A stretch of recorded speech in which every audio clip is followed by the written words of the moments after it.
Okay, some of them, which we dealt with this morning, some of them are struggling with the thought of just being an alcoholic. Yeah.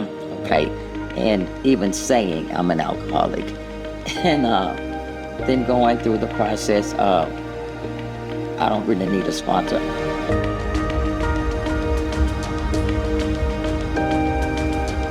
One of the things we discussed today was about medication.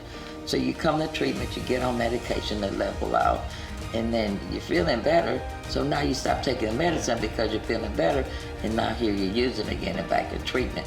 Well, if you continue doing what you were doing, then you'll stay better to continue to work on other things. And so let's talk about kind of the judgments that we throw off on other people and some of the judgments that, so we come in and we don't want people to judge us, but we're sitting there real quickly to judge other people. That's right.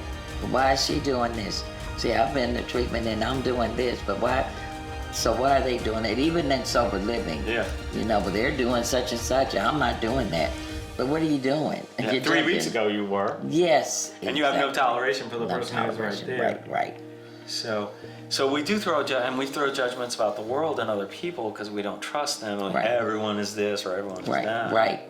And how have you dealt with that? And how do you take what you've learned from that and help clients deal with it? So I'm pretty open with them about my life and what I've been through. And one of the biggest things for me is that dealing with being sober and being HIV positive. Yeah. And the stigma that went along with that.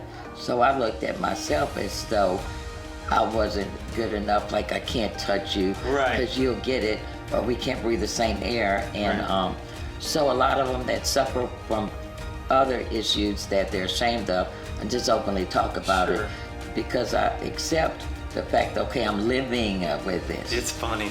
I'm living with this and that I have a real full life. Ooh, this week we're talking about one of the hardest things people face in early recovery: stigma, judgment, and social pressure. I'm Morgan Moulthrop. Let's take a look at what's inside your workbook this week. On the first page, when people enter recovery, they often carry not just addiction, but the heavy burden of stigma. The labels and the stereotypes that say weak, criminal, or hopeless. These ideas usually come from a misinformed society, and over time they can turn inward. We start to see ourselves through a distorted lens instead of through our true self-worth. Many clients already have an image in their heads about what an addict is and what an addict looks like before they even walk into our doors. These thoughts create shame and isolation. On the other side, we also worry about what others think about us. What will my family say? What will my friends say? And they worry about being judged. So this constant fear of this judgment keeps us trapped and worrying about others instead of focusing on our own healing. So the impact of this is incredible. The research shows that stigma has measurable effects on people. It delays treatment because people fear being labeled. It increases shame and secrecy, leading to anxiety and depression. It really hurts families, creating blame and silence. And it can even lower the quality of care when professionals carry this bias. You walk into a doctor's office and the doctor sees you as an addict. So the more we talk about the stigma and challenges of these ideas, the less power they have over us.